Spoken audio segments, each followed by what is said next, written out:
수호지. 송나라 인종 시절 역병이 천하를 휩쓸어 백성은 날로 살기 어려워졌다. 이에 인종은 홍태위를 보내 장천사를 불러오고자 하였다. 명을 받은 홍태위는 서둘러 용호산으로 향했고 도중에 소를 타고 가며 피리를 부는 소년을 만났다. 장천사는 어디 계시냐? 도사님은 벌써 학을 타고 개봉으로 가셨는데요. 홍태위는 껄껄 웃으며 장천사의 경이로움에 탄복했다. 홍태위는 다시 말을 몰아 상천궁으로 향했고 그곳에 주지진인이 나와 홍태위를 맞이했다. 오는 길에 장천사가 개봉으로 가셨다는 소리를 들었소이다. 그 아이가 바로 도사님이십니다. 홍태위는 또다시 장천사에게 탄복하지 않을 수 없었다. 그 후 상천궁을 둘러보던 중 복마전을 발견하게 되었고 주지진인의 만류에도 불구하고 봉인을 듣고 안으로 들어갔다. 중앙에는 오래된 큰 비석이 하나 있었는데 홍씨를 만나면 봉인이 풀린다라고 써 있었다. 홍태위는 기뻐하며 병사를 시켜 비석을 파헤쳤다. 그러자 비석이 쓰러지며 큰 굉음과 함께 검은 연기가 솟구쳤고 108명의 악인이 뛰쳐나와 각지로 흩어졌다. 봉인이 풀렸으니 이제 사방에서 큰 재앙이 일겠구나. 그 말을 들은 홍태위는 혼비백산하여 개봉으로 도망갔다.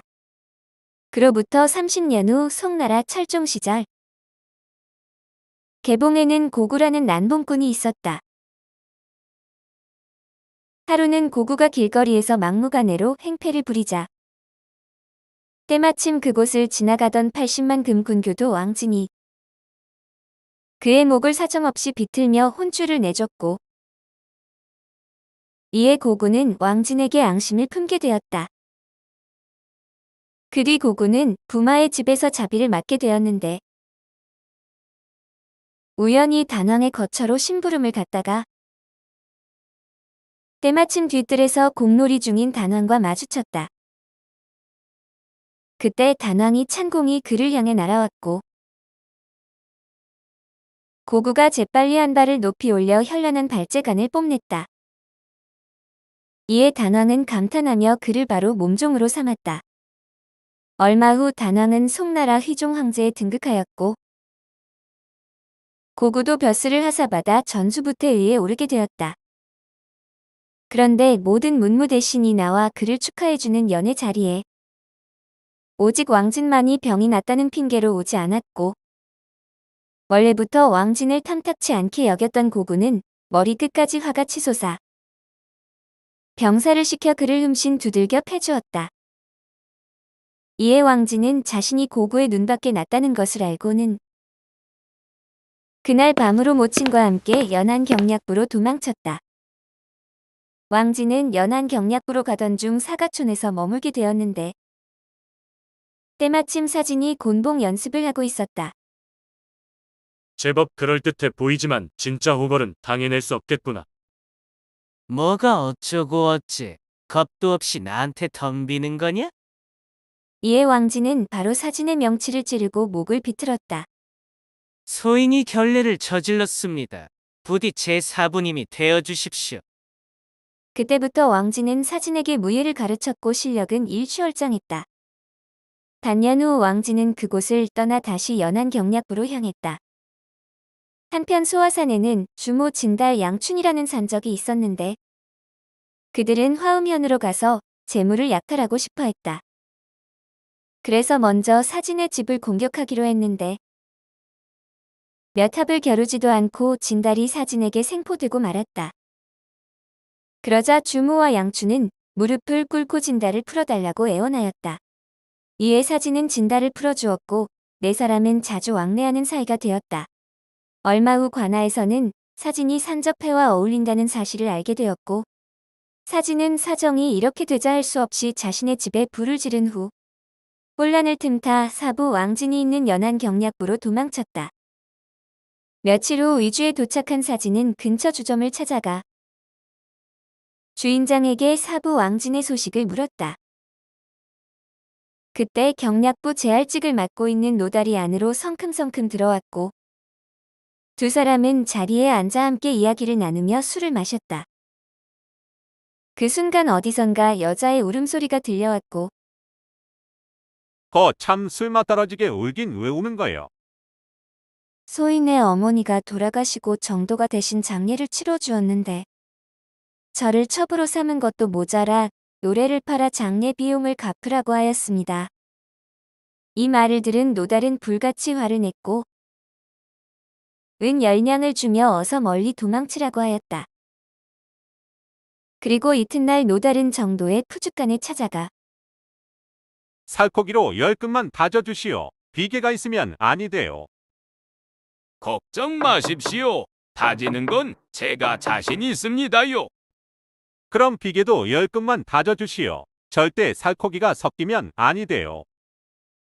비계 10근을 다지라고요.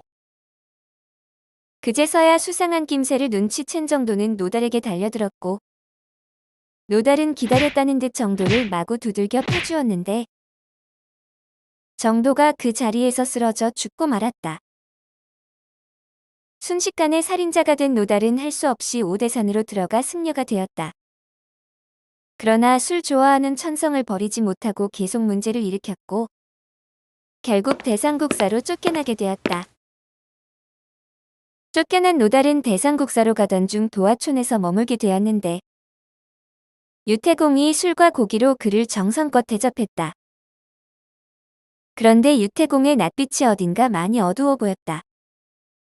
오늘 누가 시집이라도 가나 어찌 이리 진수성찬을 차리셨소? 제 딸이 도화산 부두목주통에게 강제로 시집가는 날이옵니다. 그 말을 들은 노달은 몹시 화가 났고 자신이 신부로 변장을 하고 방에서 주통을 기다리겠다고 하였다. 그날 밤 술에 잔뜩 취한 주통이 아무것도 모른 채 방으로 들어왔고 색시, 사방님 왔소이다. 이리 와보시게. 이 축생놈이 색시 같은 소리하고 있네.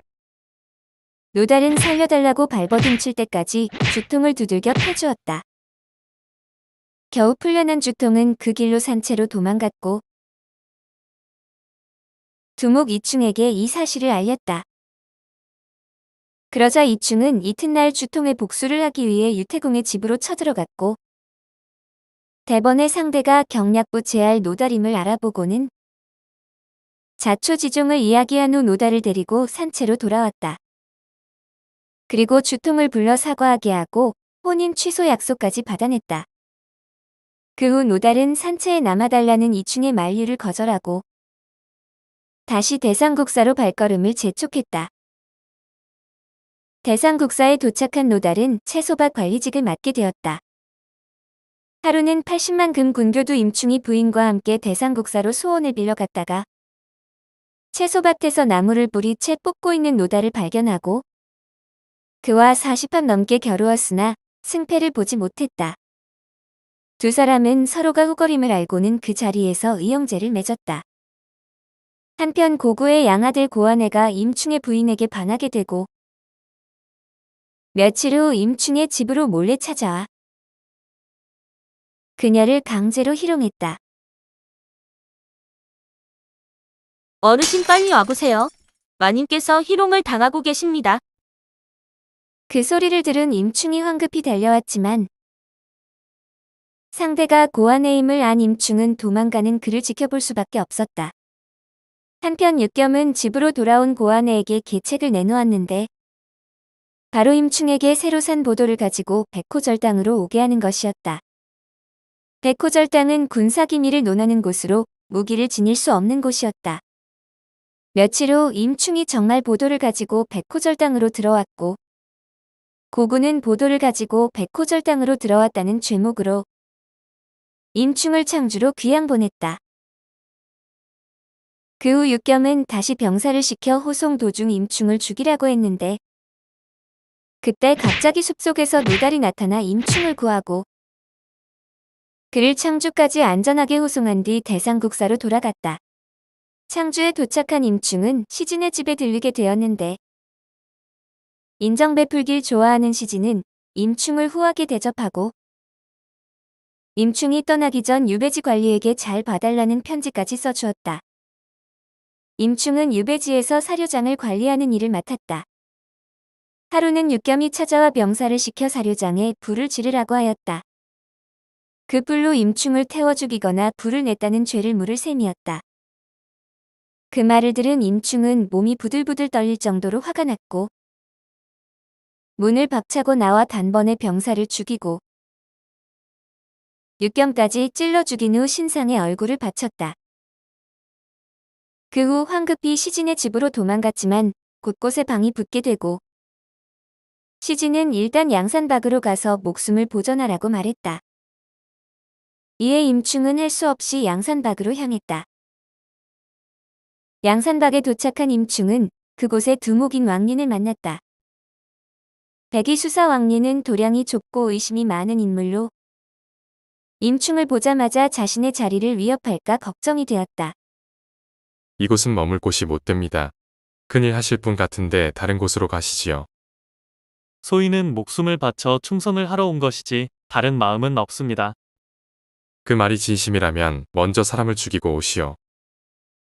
이에 임충은 산속에서 이틀을 기다렸으나 사람의 코빼기도 보이지 않았다. 3일째 되는 날 드디어 푸른 얼굴의 사내가 나타났고 두 사람은 30합이 넘게 겨루었으나 승패가 나지 않았다. 이때 왕륜이 허겁지겁 달려와 싸움을 말렸다. 천하의 호걸이십니다. 존합이 어찌 되시는지요.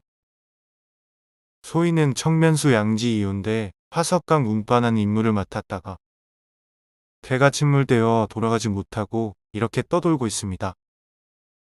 거참 잘 됐소이다. 양산박에 들어오시지요. 말씀은 감사하나 저는 개봉으로 돌아가고자 하옵니다. 그리하여 임충만이 양산박에 합류하게 되고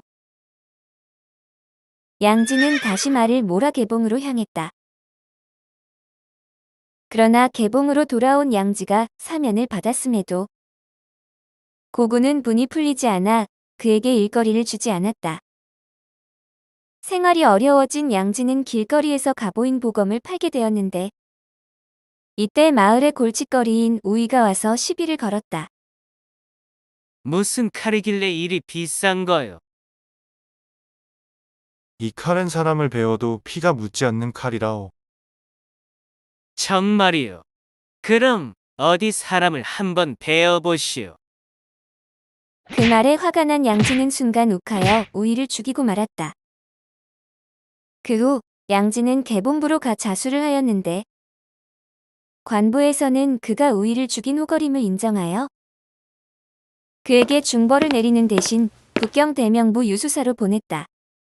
북경대명부 유수사에 도착한 양지는 유수 양중서를 만났는데 양중서는 양지를 보자마자 무척 마음에 들어 군관제알직을 맡기고 장인어른의 생신을 맞이하여 10만 양에 달하는 재물을 준비한 후 양지에게 개봉까지 안전하게 호송하라고 하였다. 한편 이 소식을 들은 조계 일당은 생일가마를 빼앗을 방법을 의논하였다. 이때 공손승이라는 자가 찾아와 이 일에 합류하고자 하였다. 그래 무슨 좋은 계책이라도 있는 거요. 그들이 황리강을 지날 때 생일가마를 빼앗는 게 좋을 듯합니다. 백승이 황리강에 살고 있으니 도와달라고 하면 되겠군. 그러자 모두의 얼굴에는 만족스런 미소가 떠올랐다. 그 뒤 완소이, 완소오, 완소칠까지 더해 8명이 이 일을 꾸미게 되었다. 이튿날 생일가마를 짊어진 양지 일행은 개봉으로 향했다. 때는 6월이라 숨이 턱턱 막힐 정도로 날씨가 뜨거웠다. 하지만 양지는 실수를 되풀이할 수 없어 병사들을 쉴 새 없이 채찍질했고 병사들은 하나 둘씩 바닥에 주저앉고 말았다. 어디 감히 주저앉는단 말이냐. 어서 일어나지 못할까. 이놈을 때려 죽이신다고 해도 더는 못 갑니다요. 이에 양지는 채찍을 내리며 어찌할 바를 몰라 했다. 그때 술장수로 위장한 백승이 술통을 짊어지고 나타났고 이를 본 병사들은 군침을 흘리며 백승에게 달려갔다. 하지만 술에 독이 들었을까 염려된 양지는 다시 한번 칼을 뽑아들었다. 그 순간 이번에는 대추장수로 위장한 조개 일당이 나타났고 술 냄새를 맡고도 어찌 그냥 지나갈 수 있겠소. 여기 술 한 통만 파시오. 그러자 백승이 모르는 척 그들에게 술 한 통을 팔았고 조개 일당이 술 한 통을 비워낼 때까지 아무 일도 일어나지 않았다. 그러자 이를 본 병사들은 자신들도 술을 마시겠다고 소란을 피웠고 양진은 할 수 없이 백승에게 가서 술을 팔라고 하였다. 술에 약이 들었다고 의심하지 않았소. 댁한테는 술을 팔지 않겠소. 아이고 나으리 뭐 하십니까? 빨리 술을 팔라고 사정해 보십시오. 이에 양지가 난처해하자 다시 조개가 거들고 나섰다. 날도 더운데 거 인정머리 없이 너무 그러지 마소. 그제서야 백승은 몰래 약을 탄 후 못 이기는 척 그들에게 술을 팔았고 조개는 호탕하게 웃으며 안주 3을 대추까지 내주었다. 이에 양지의 병사들은 마음을 놓고 허겁지겁 술을 마셨고 양지도 결국 유혹을 이기지 못하고 술병을 집어들었다. 잠시 후 양지의 병사들이 몸을 제대로 가누지 못하고 바닥에 쓰러지자 조개 일당은 기다렸다는 듯 생일과 말을 빼앗아 황급히 자리를 떠났다. 이에 양지는 주먹을 내리치며 도망가는 그들을 지켜볼 수밖에 없었다.